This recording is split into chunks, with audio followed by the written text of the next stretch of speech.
So ganyan po ang sitwasyon nila ni Nanay Elena and Nanay Marisa at si Tatay Junior po mga kabayan.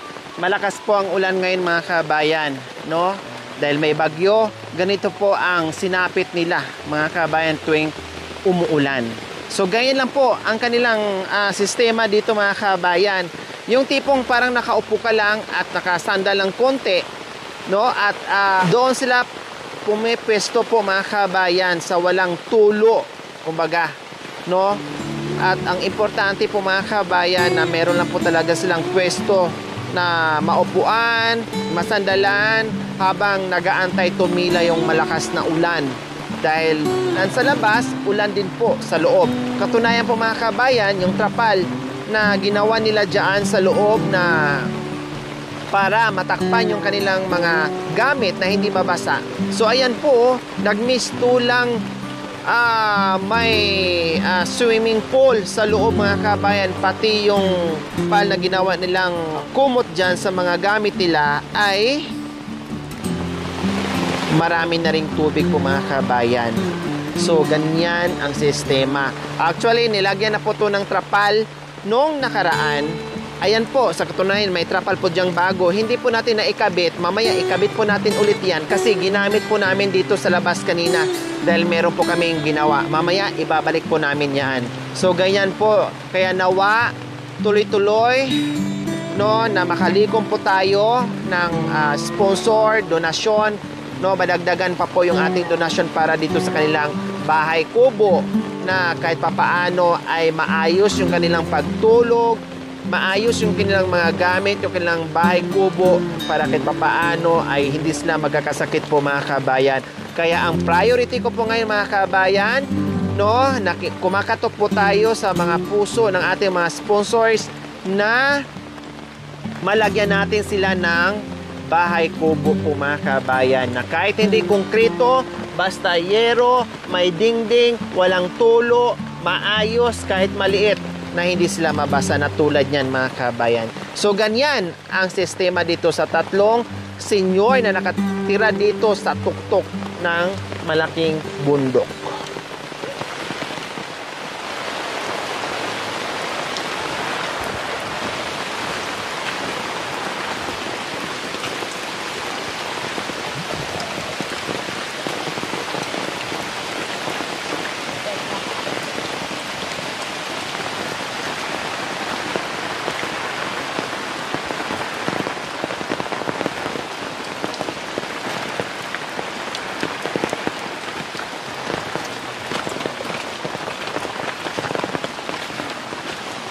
So dito naman po mga kabayan sa isang kubo, dito sila natutulog ni nanay at saka ni tatay, no? At gano'n din po yung kanilang sitwasyon at buti na lang po mga kabayan na kahit papaano inalagyan na po natin ito ng trapal. Dahil kung hindi po ganyan yung kanilang higa. As in nakaupo lang po mga kabayan tapos sabay talukbong ng kumot, no? Or kapirasong plastic para hindi lang po mabasa. Ngayon, wala kayong nakikitang tulo dahil meron na po itong trapal po mga kabayan na nilagyan po natin last few days po mga kabayan, temporary, habang tayo ay nagaantay na madagdagan po yung ating nalikom. Kaya, Diyos ko po mga kabayan, kahit mabigyan natin ng simpleng kubo, Diyos ko para sa kanila, para na silang nagpatayo ng mansion. Dahil ganito po yung kanilang sitwasyon dito sa kanilang tinitirahan. O di ba po, tumutulo no sa bubong at tumatagos, umaangge yung tubig ulan sa dingding dahil kumot, manipis na kumot, tagping-tagping kumot, dahon ng saging, no? Kaya pag lumakas ang ulan at lumakas ang hangin, kahit may trapal sa itaas, pag lumakas ang hangin, pag lumakas ang ulan, basa po sila lahat dyan mga kabayan. Walang matitira. So ngayon naman po mga kabayan, alas 5 na. So habulin ko po, bago kami bababa dito sa bundok, ay ipagluto ko po muna para meron silang hapunan at meron silang iulam bukas. Sabi nga ni nanay kanina, naiyak siya habang pinagmasdan niya yung kanyang asawa na napakapayat na daw. No, naiyak siya, tumutulo yung luha niya. At sabi nga ni tatay, sadyang payat lang talaga daw siya. Siyempre, una po mga kabayan, salat sa buhay, salat sa pagkain. Kung meron, okay. Kung wala, wala din. Pero mas marami yung wala. Kaya ganun po yung sitwasyon dito sa katawan ni Tatay Junior. So ngayon po mga kabayan, narinig ko nga po, sabi ni Tatay kakain kahit anong ulam daw po, no, basta may ulam na para may gana siya. Kasi alam niyo po, no, pag may sakit ka o pag may edad ka na, no, lalo na kapag kumakain ka at ganito yung panahon, talagang yung panglasa mo talagang maghahanap ng may ulam. Di ba nga yung iba nag-uulam ng mantika, toyo, asin, para lang kahit papaano may malasahan, kumbaga vitsin, para lang may malasahan lang talaga. Kaya sinagot ni tatay kanina, basta may ulam, na kahit anong ulam, basta kakain siya at kakain. No? Sabi nga ni nanay kanina, parang iiwan na ata ako ni Tatay Junior. Sabi ko, hindi po, lalakas. Dahil nung unang punta dito, napakahina. Halos hindi na makabangon, hindi na makahakbang. Pero ngayon, ibang-iba na po lumakas si Tatay Junior. Okay, syempre, salamat sa ating mga sponsors. At patuloy pa rin po sa pagmamahal ng ating mga seniors dito sa aking munting adikain. Okay, Nanay Marisa and Nanay Lina, Tatay Junior, magluluto na naman po tayo ulit. Pagluto ko kayo ng ulam, tapos uuwi na ako, ha? Okay. Masaya po kayo, Tatay Junior, na meron kaming lulutuing ulam. Para hindi na kayo iiyak. At tataba kayo unti-unti, basta kumain lang kayo ng kumain na kahit anong ulam po, ha? Ang importante, malamanan yung sikmura nyo, ha? Para hindi na iiyak at malulungkot si Nanay Marisa sa inyo, ha?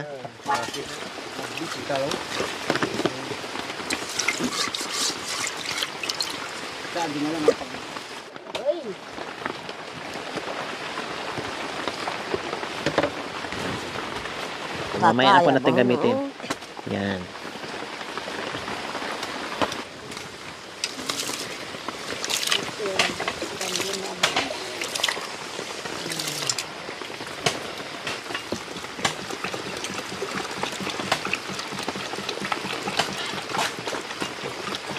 Burita.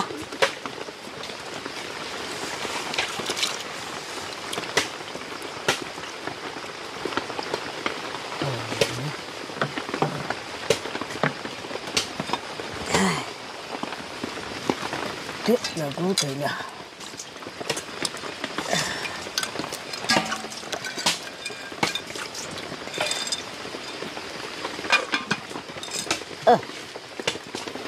Ano na? Yeah, dito ka. Usog niyo po, Nay. Usog niyo po dito. Yung kahoy, usog yung kahoy. Ikit mo di.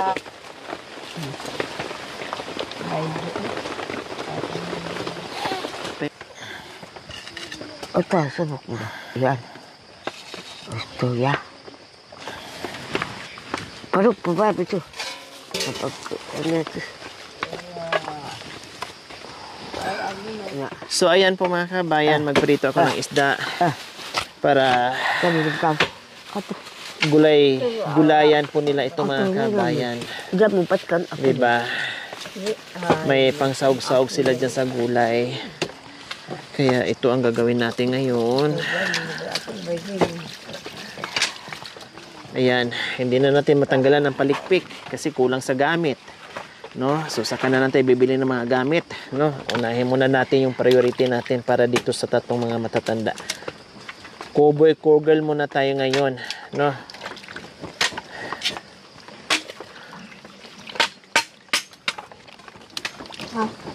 Prito natin kasi mayroon silang mga malunggay dyan, papaya, at iba pang gulay. So meron silang pang sahog-sahog. Nagawa natin. Dahil wala tayong gamit. Dami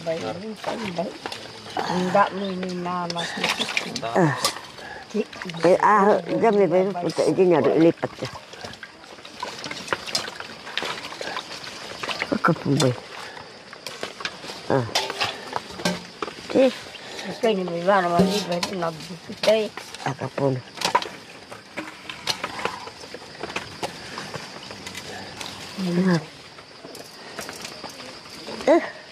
Wala tayong pangtanggal ng Dapat palikpik. Kaya ito na lang. Asinan na lang natin. Kapag hindi nakabay na pa. Dapat rin natin. Parok niya si.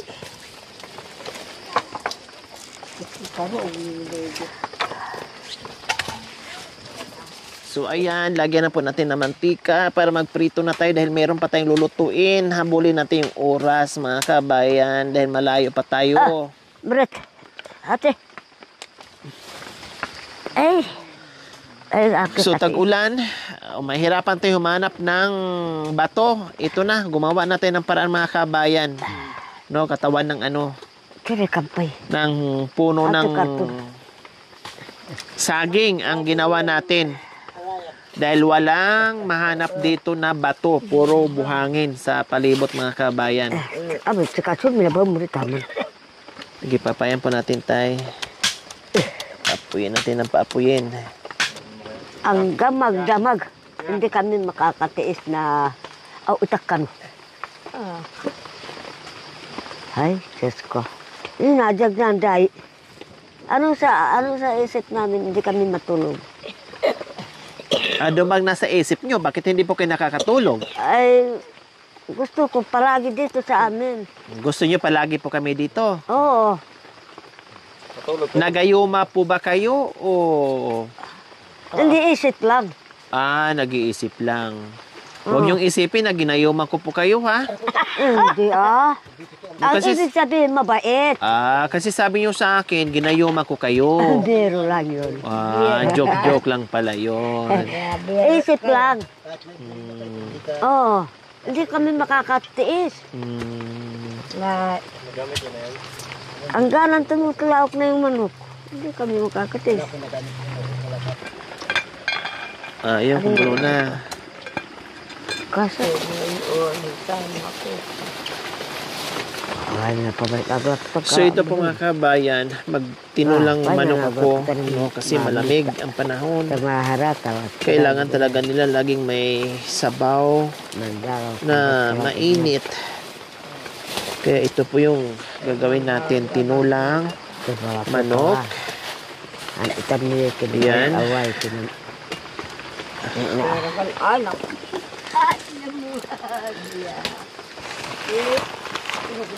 Ang tipinibo, ihalan kan pala to.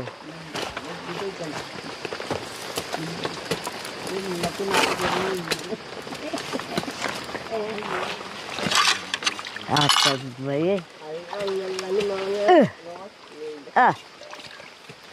Hati. Anak kasi palanggana eh. May panggana wami. Anak palanggana. Basta ko yung palanggana ko. Ay mga sa baba pagka.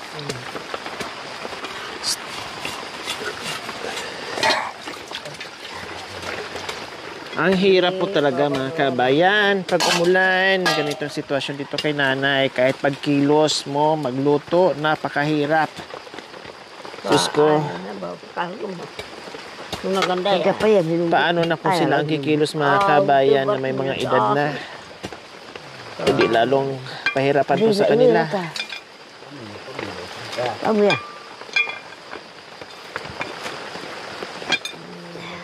Kami. Alam ko yun.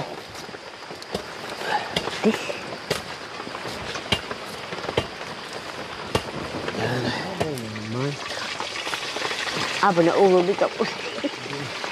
Hindi mo tambay di. Yung ating apoy, patay sindi. Dahil basa yung kahoy. Pasensya mo na sa At kahay. Yatahay. kahay. Hindi kahay. Mga kampay kabawan itong kakipukpuk ko na ikaluha natin. Pag kaalin lagi mo. Nada. Tanawon yari malako ako kay bata guys. Oh, mama ko. Ako kang hindi ko rama matoyati. Na namin seperti kakak natin. Lihat tadi. Kak, kurang Mama parang umay. Pinaiyak ako, tumula pa yung sipon ko. Akong bakagang. Nagkasipon bigla sa usok. So ay. Mangunguha kami ng papaya ni nanay. Oh, ayan. Ayan. Nakuha kami ng papaya. Tapos, malunggay. Marunggay. Opo. Isahog natin sa ating tinulang manok. Tinulang manok. Opo, para masarap. Ayan ay. Ato. Yung medyo malambot. Oh, ito malambot to. Ay, yan o. Hali kayo, magpayong po kayo dito. Ay, kayo na. Mabasa.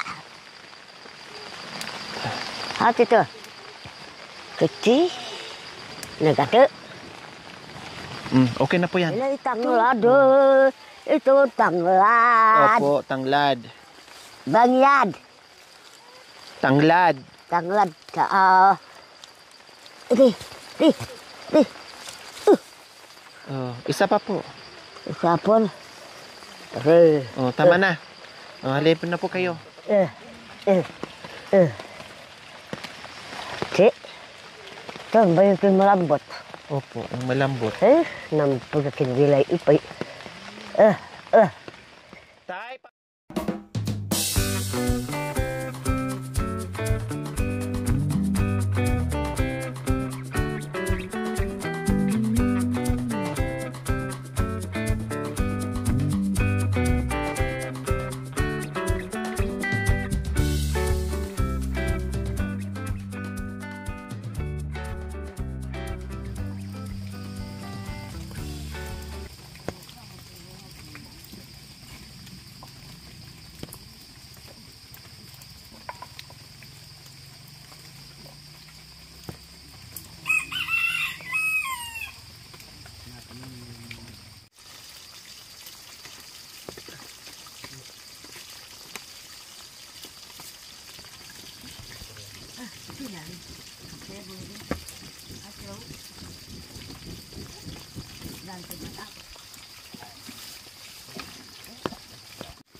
Kaya ko taharap lamo. Makanya ako sa harap lamo. Kaya ko ayan mga kabayan. Nasubukan ka na sakay. Kabal na. Bakit sabay. Kaya.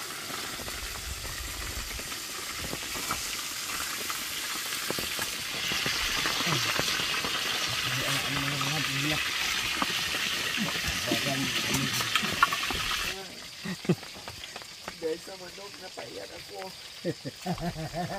Naaway ako, tatay.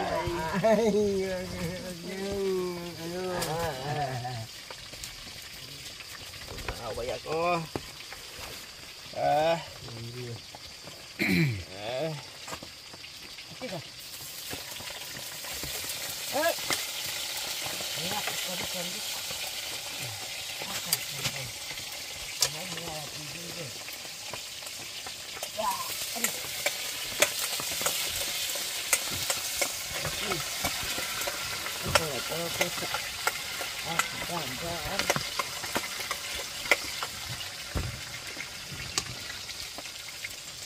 Bawang.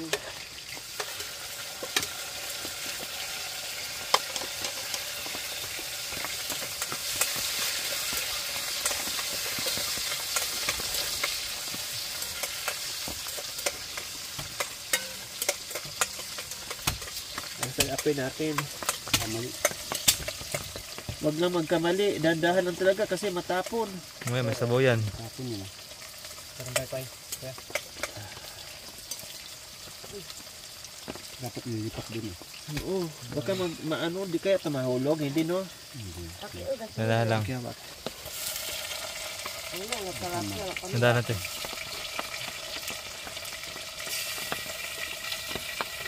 Paano alam mo?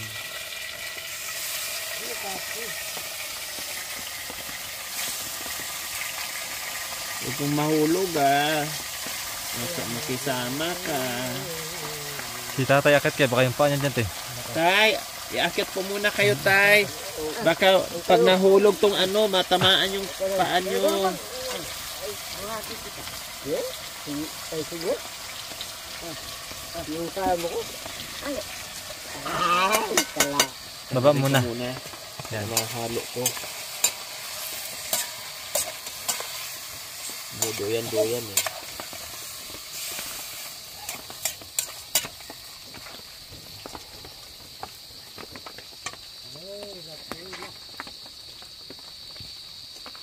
Yan, sinasabit na kasi nila.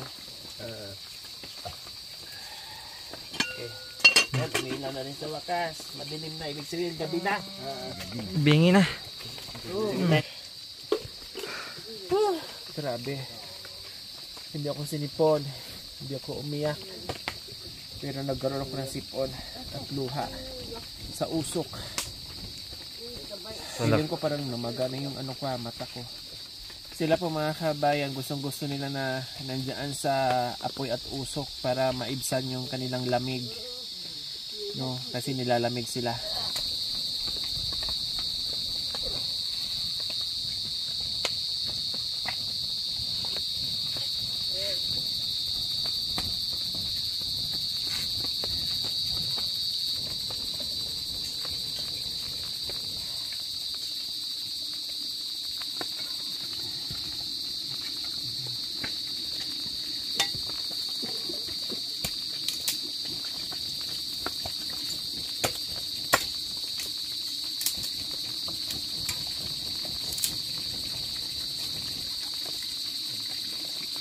Pinggan nga.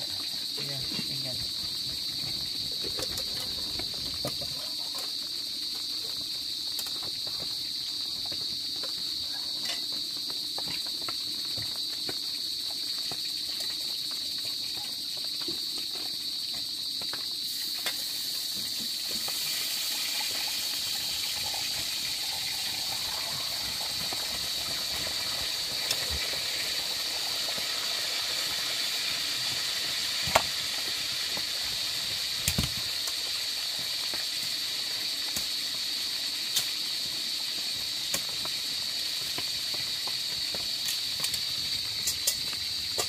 Ayan.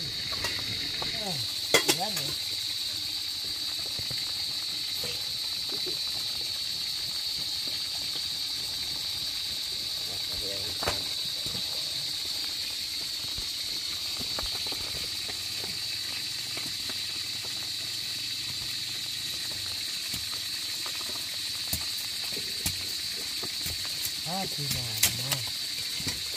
Mama.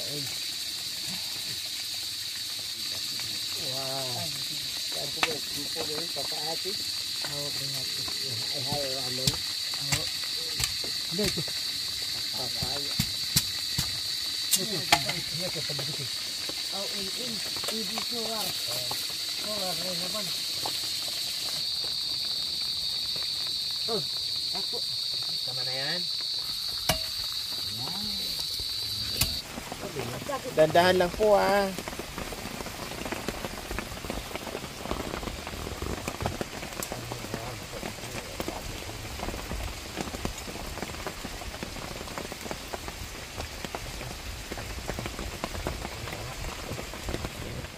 So ayan po mga kabayan, Diyos ko, naluto na lang po ang lahat ng aming niluto mga kabayan. Hindi pa rin po tumila yung ulan. Sa wakas, naluto na rin yung kanin, yung ulam, saka yung pritong isda. So oras na para maghapunan bago kami uuwi ng Pangasinan. So ayan po mga kabayan, malamig na malamig sobra. Kahit ako mga kabayan talagang nilamig na rin, no? Nilamig na rin talaga mga kabayan dahil nakababad na ako sa tubig kanina pa, ulan ng ulan. So ito, sa wakas, makakakain na rin sila at mahimbing yung kanilang tulog dahil hindi sila masyadong lalamigin dahil higop sila ng mainit na sabaw. Oh, ya po po eh. Sapo, ikan. Sabaw. Sapo, ini.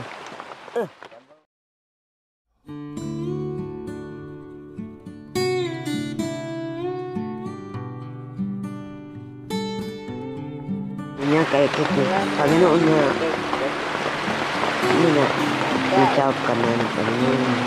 Salamat. Salamat Panginoon. Ini sa amin ang biyaya sa Panginoon. Salamat sa Panginoon. Amen. Mga kaya, kain na tayo.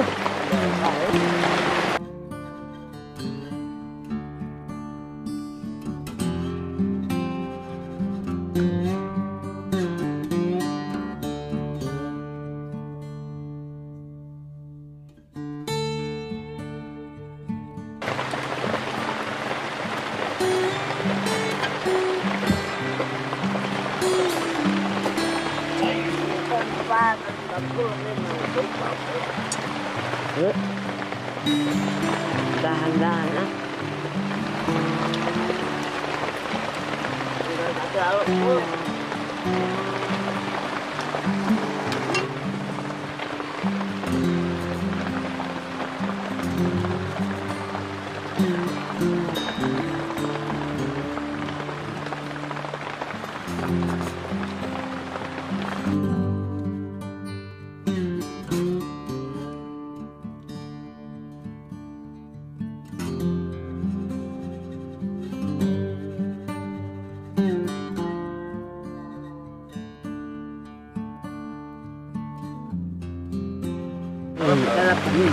Ayan eh. Ayan.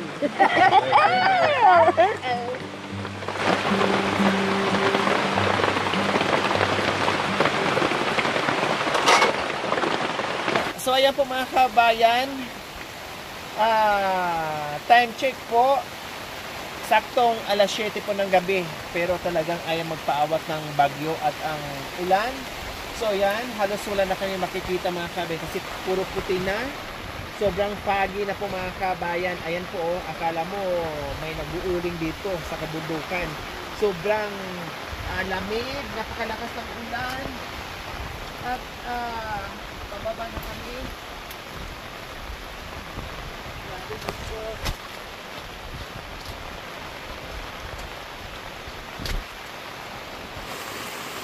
Gabi.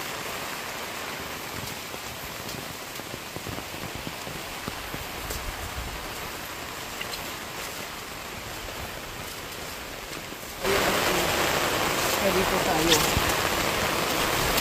Sana walang kalabaw. Hindi natin makikita. May kalabaw. Meron sa baba. Sa nampa. Ano sa unang tingin? May kalabaw. Doon. Kasi nakakanin. Nakahabol yan. Habol. Ang tapal ng sag. Hindi natin masyadong makikita yung kalimot. Ano ko? Dulas? Ay, ang saba ng kalabaw. Ay, ayun. Ay, kalabaw ka. Sabi nga. Huwag yung pakawalan mo kalabaw kasi hindi natin makikita baka sa haba ng tali. Sige, malis. Huling tayo. Malis, malis. Oh, shit.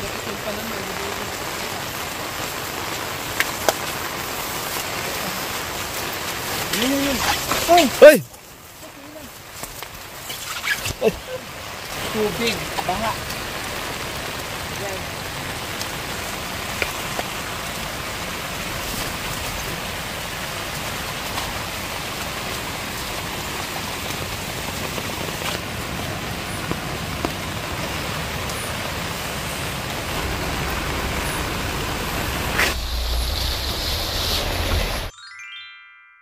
Thank you for watching. Don't forget to like, share, and subscribe.